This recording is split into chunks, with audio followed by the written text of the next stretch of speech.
Good morning students, कैसे हैं आप लोग। मैं उम्मीद करता हूँ कि सभी अच्छे होंगे और अपनी पढ़ाई सही से कर रहे हैं। और जो हम नोट्स बना के दे रहे हैं वो आप लोग सभी नोट्स बनाते जाएं अपनी कॉपी पर, एक नई कॉपी पे नोट्स सही से बना लें। और कल हमने आपको पढ़ाया था कि मात्रक और जो आपकी राशियाँ थीं, भौतिक राशियाँ थीं, और जो मात्रक थे, मूल मात्रक थे, उनके बारे में समझाया था कि मात्रक दो प्रकार के होते हैं, मूल मात्रक और व्युत्पन्न मात्रक। इनके बारे में बता दिया था मैंने आपको। तो आपको बता रहे हैं कि मूल मात्रकों की संख्या 7 होती है। जो मूल मात्रक होते हैं उनकी संख्या कितनी होती है? 7। जैसे किलोग्राम है, मीटर है, सेकंड है, केल्विन है, एम्पियर है, कैंडेला है और मोल। ये क्या मूल मात्रक है। मीटर को हम, किलोग्राम को हम केजी से रिप्रेजेंट करते हैं। किसका मात्रक है? द्रव्यमान का। मीटर को एम से, स्मॉल एम से रिप्रेजेंट करेंगे और लंबाई का मात्रक है। और सेकंड को एस, स्मॉल एस से रिप्रेजेंट करेंगे और समय का मात्रक है ये। और केल्विन को कैपिटल के से और ताप का मात्रक है। और एम्पियर को कैपिटल ए से विद्युत धारा का मात्रक है ये। कैंडेला को सी डी से ज्योति तीव्रता का मात्रक है। मोल को मोल से ही रिप्रेजेंट करेंगे और पदार्थ की मात्रा का मात्रक है।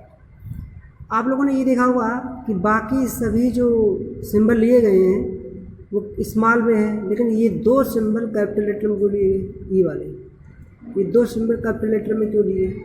क्योंकि ये किसी न किसी वैज्ञानिक के नाम पर रखे हुए हैं। नाम का पहला अक्षर वैसे ही कैपिटल बनता है, तो ये नाम पर रखे हुए हैं।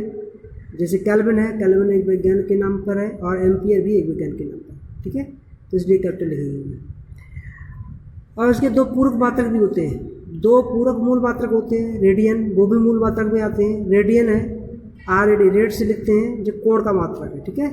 और स्टेरेडियन है, SR से लिखते हैं, जो घनकोण का मात्रक है। तो ये मात्रक के बारे मात्रक रहे कि 7 प्रकार के जो मूल मात्रक हैं आपके। और अब हम बता रहे हैं आपको मात्रकों की अंतर्राष्ट्रीय प्रणाली। जब मैंने आपको बताया था कि अपने जो स्थायी मात्रक से व्यापार नहीं हो पा रहा था, दूसरे स्थान पर या विदेशों से व्यापार होना संभव नहीं हो पा रहा था, क्योंकि अपने जो स्थानीय मात्रक थे वह हम जो स्थानीय व्यक्ति ही समझ पाता था। दूसरे जगह का व्यक्ति उस मात्रक को समझने में उसे प्रॉब्लम होती थी। तो मैंने आपको बताया था कि एक संगठन बनाया गया जिससे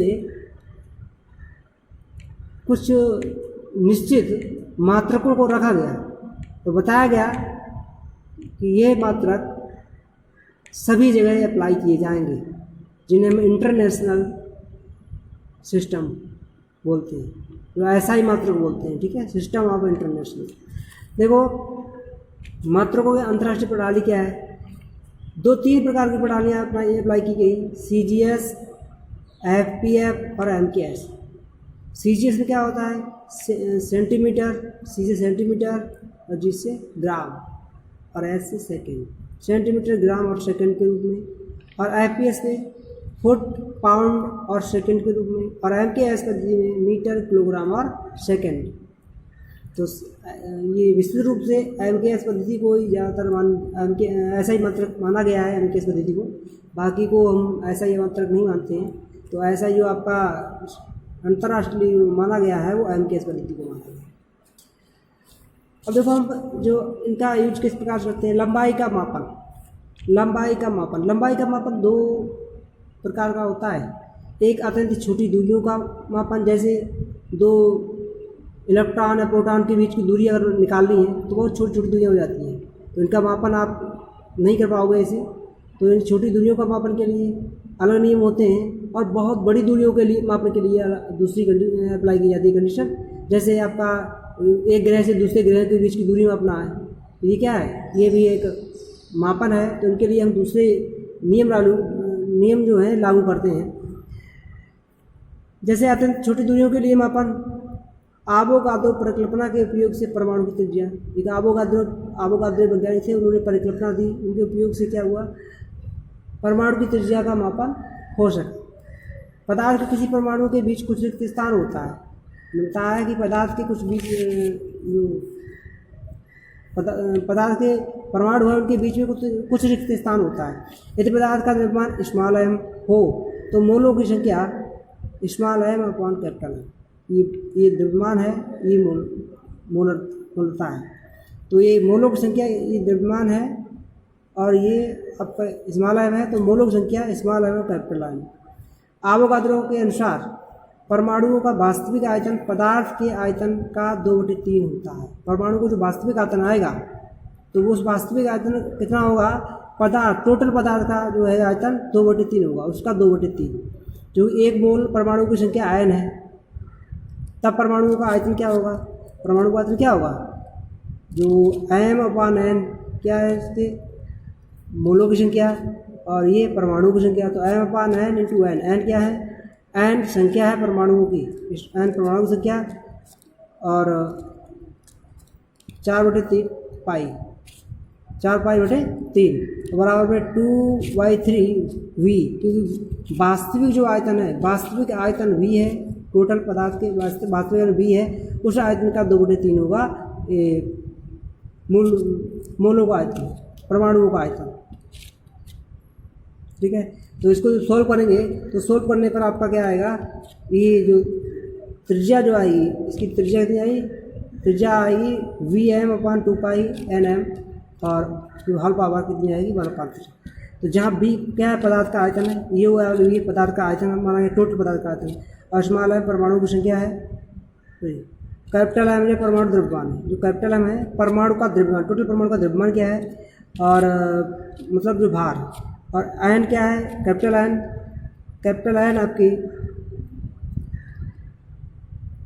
आवोगाद्रो संख्या है, और स्मॉल m पदार्थ का द्रव्यमान। देखो ये पदार्थ का द्रव्यमान स्मॉल m और कैपिटल M परमाणु का द्रव्यमान है। ठीक है, तो यहाँ भी कंडीशन दे रखी है। और दूसरा इसका मेथड होता है आणविक व्यास का निर्धारण, आणविक जो व्यास है उनका भी निर्धारण किया जा सकता है। तो उसके बारे में ज़्यादा कोई खास नहीं है। तो देखो अब बड़ी दूरियों का मापन, बड़ी दूरियों को जो मापन होगा वो किस प्रकार से होगा। पहला बिंदु है आकाशीय पिंडों के आकार का मापन। जो आकाश में पिंड हैं उनके आकार का मापन कैसे किया जाता है। तो इस विधि में आकाशीय पिंड जैसे चंद्रमा का व्यास, आकाशीय पिंड है, चंद्रमा का व्यास ज्ञात किया जा सकता है। किससे, इस विधि से। इसके लिए खगोलीय दूरदर्शी को चंद्रमा के व्यास के विपरीत सिरों ए और बी पर फोकस करके अंतरित कोण थीटा को मापा जाता है। जैसे ये आपका चंद्रमा का व्यास, मान लीजिए ये चंद्रमा है, ये चंद्रमा रहा, चंद्रमा के ये दो शीर्ष रहे, इसे ए मान लिया, ये बी मान लिया। फिर चंद्रमा के व्यास मापने के लिए ये अगर निकला है चंद्रमा का व्यास, इसे डी मान लिया। ठीक है, ये होने वाली है चंद्रमा का व्यास, डी मान लिया। और पृथ्वी पर एक कोई बिंदु ले लिया, इससे फोकस करते हुए इस प्रकार से फोकस बिंदु ले लिया हमने। ये पृथ्वी पर मान लिया कोई पी बिंदु है पृथ्वी पर, तो इनके बीच जो कोण बन रहा है ये थीटा होगा। और ये जो दूरी है ये मान लीजिए अपनी स्मॉल एस दूरी है, ये एस दूरी है। ठीक है, ये वाली दोनों ओर से समान मान ली। और ये आपका कैपिटल डी है, व्यास डी है। जब व्यास पता लग जाएगा तो त्रिज्या अपने आप निकाल लेगा। तो थीटा हमने, तो थीटा वाला क्या होता है, चाप बड़े त्रिज्या। अब आपको पता है ये क्या, ये चाप होती है, ये वाली चाप होती है।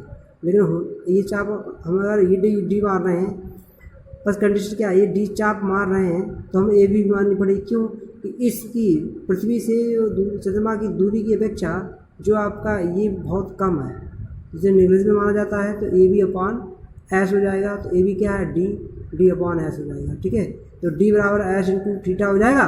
थीटा ये कोण है, तो ऐसे तो इसकी त्रिज्या हो गई, इसकी त्रिज्या होगी, तो थीटा का व्यास आ गया। जब व्यास आ गया इसका आधा कर दें तो त्रिज्या निकल आएगी। ठीक है, तो दोस्तों अगला जो विधि है लंबन विधि है, तो लंबन विधि हम आपको कल कराएंगे। ठीक है, ये हम कल कराएंगे। तो आज के लिए इतना ही, थैंक यू।